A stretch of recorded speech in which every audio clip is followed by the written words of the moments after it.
Are you a fan of the great outdoors, mountain peaks, wildlife, and hikes that will literally take your breath away? If you're looking for a vacation destination to help you unplug from your mobile device and reconnect with Mother Nature, then a trip to Rocky Mountain National Park might be the perfect adventure for you. Hey everybody, I'm Wes Murgard with WorkRemotelyLiveRemotely.com. On today's video, we're going to go over some of my favorite areas you won't want to miss on a trip to Rocky Mountain National Park. Later in the video, we'll also discuss the National Park timed entry system, which you'll need to familiarize yourself with if visiting during peak season, which runs from late May to early October. Let's start off with one of Rocky Mountain's most popular locations. No visit to the park is complete without a stop at Bear Lake. Located in the appropriately named Bear Lake corridor, this is one of the most popular areas in all of Rocky Mountain. The lake is steps from the main parking lot, making it easily accessible for all visitors. The walking path is flat, well maintained, and loops around the entirety of Bear Lake. According to AllTrails, the walk around this lake is just 0.7 miles, which is about 1 kilometer. Visitors can enjoy views of the prominent Hallett Peak, which towers over the tree line during their stroll. The most important thing to know about this area is that securing a parking space is extremely challenging. If the main parking lot is full, do not fear. You'll pass an overflow lot as you drive towards Bear Lake with park rangers directing traffic near the entrance who can also help answer any parking questions you might have. Bear Lake is a perfect place to kick off a visit to Rocky Mountain National Park, and it also serves as a jumping off point for our next 3 points of interest. Next up, we have Nymph Lake. If you're planning to hit Bear Lake during your visit, you should definitely plan on seeing Nymph Lake as well. The trail to Nymph Lake branches off from the starting point of the Bear Lake Loop. There's a slight elevation gain as you work from Bear Lake to Nymph Lake. But despite the elevation here, which can make breathing a bit more difficult, this is a hike suitable for all visitors. The lily pad covered Nymph Lake is the perfect place to stop for a picnic or to take a quick break if you're planning to venture on to our next point of interest, which is Dream Lake. Of all the stops we made throughout Rocky Mountain National Park, the views at Dream Lake were my absolute favorite. The combination of jagged mountain peaks, dense tree lines, and Dream Lake itself makes for an unforgettable experience. Here you'll find some of the most beautiful scenery in all of Colorado. Overall, I'd rate this hike somewhere between easy and moderate. Keep in mind that once you've reached Nymph Lake, you're already about halfway to Dream Lake.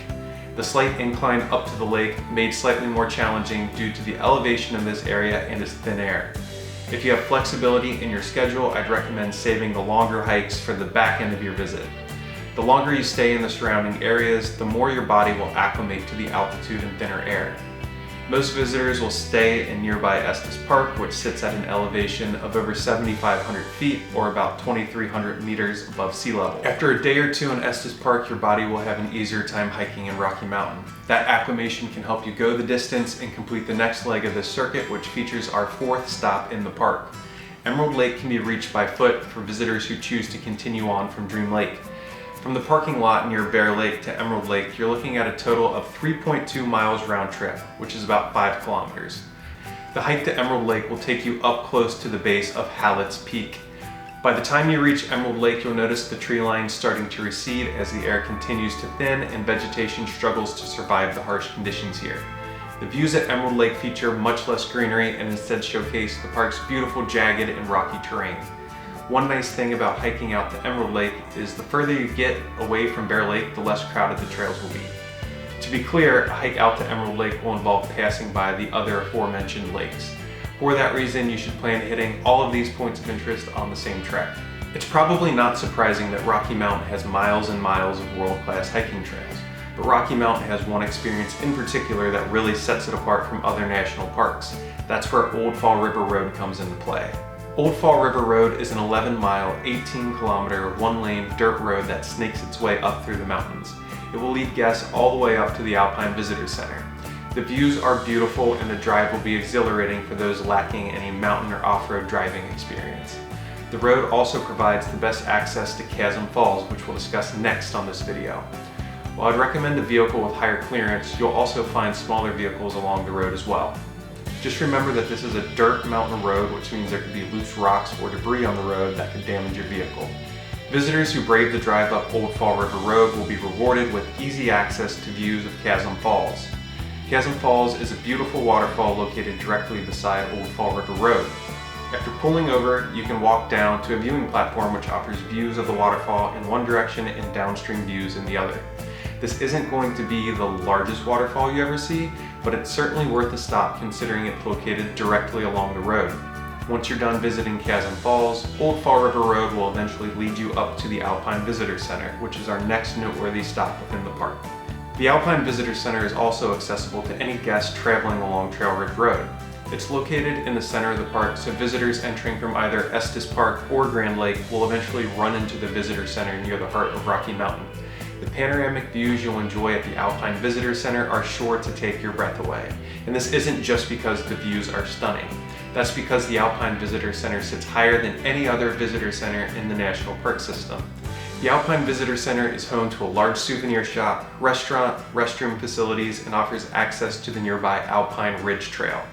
Once you're done at the Alpine Visitor Center, head east along Trail Ridge Road and you'll come across the Tundra Communities Trail. Tundra Communities Trail is one of the easier hikes in Rocky Mountain National Park. At 1 mile or about 1.5 kilometers, the distance is manageable even for those not planning to do any longer hikes within the park. There's a slight incline to the path, but nothing too strenuous.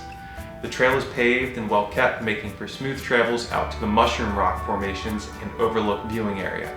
Some visitors still might feel the effects of thin air here, so if you do find yourself getting lightheaded or dizzy, take a breather and don't overexert yourself. The trailhead is located right along Trail Ridge Road, so you can't miss it. If you head the opposite direction from the Alpine Visitor Center, another easy pit stop on the west side of the park is Lake Irene. Lake Irene itself is a leisurely 5 to 10 minute stroll down from the trailhead parking area. This is the perfect place to stop for an afternoon picnic when visiting Rocky Mountain National Park. If you venture another 10 minutes or so past the lake, you'll come to an overlook that sits above a large grassy field. We spoke to a park ranger in the parking lot who said this overlook can be a great place to spot wildlife in the park. While he said some wildlife had been spotted here earlier in the day, we weren't so lucky during our visit. One way to ensure you see the entirety of Rocky Mountain National Park is to attempt our next activity, and that is to drive the entire length of Trail Ridge Road.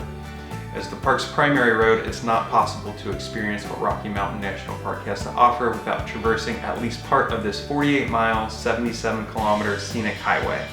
Pull-offs along Trail Ridge Road are plentiful, offering incredible views of the Rocky Mountains like those shown here. Understanding how Trail Ridge Road connects Estes Park to Grand Lake and everything in between is critical to planning a visit to the park. A drive along Trail Ridge Road is also the perfect time to do our next activity, which is to search for wildlife in Rocky Mountain National Park. Within the first 5 minutes of entering Rocky Mountain from the east side, we passed a field and a crowded parking lot. Off in the distance was a massive moose heading over for the tree line. I barely had time to pull over and snap the photo that I'm showing you guys here. Unfortunately, that was the only moose we saw in the park, but we did come across several curious marmots and a large herd of elk when we drove out near Grand Lake later during our visit. If you do encounter wildlife, please be sure to keep your distance. After all, they're wild animals. You definitely don't want to get caught trying to take a selfie with the moose. It will end very badly for you. Another thing you must do when visiting Rocky Mountain is to explore the neighboring towns of Grand Lake and Estes Park. Each town has its own unique vibe and beautiful scenery, which means you should try visiting both areas when you're here. During my visit, we stayed in Estes Park, but on our last day, we drove the length of Trail Ridge Road to explore and have dinner in Grand Lake. Estes Park provides easier access to many of Rocky Mountain National Park's most popular areas and a wider variety of accommodations to choose from. On the flip side, Grand Lake features access to not one, not two, but three of the largest lakes in this area, which makes it a better destination for visitors looking to get out on the water. Earlier in this video, I mentioned the National Park Timed Entry System. This is a reservation system that the National Park Service has put in place for many of the United States' most popular national parks to address crowds and traffic issues. For Rocky Mountain National Park, you will generally require a reservation purchased in advance to access the park during peak season. Peak season in Rocky Mountain runs from the end of May to early October. If you do not have a reservation, the park rangers will turn you away at the park entrances. Do not think that you can just show up without one and plead ignorance. It won't work, but savvy travelers like you shouldn't have any issues because you're watching this guide. If you go into the video description, I included a link to a free guide I wrote on the NPS timed entry system. That guide includes step-by-step directions, screenshots, and even tricks to beat the reservation system if you're in a pin. After you've checked out my guide on how the system works, head over to nps.gov and create an account. If you found this video guide helpful, be sure to check out some of the guides I've written on Rocky Mountain National Park. I've included links for those in the description. Don't forget to subscribe and check out some of our other channel content while you're at it as well. Once again, I'm Wes Murgard with WorkRemotely, LiveRemotely.com. Thanks for watching.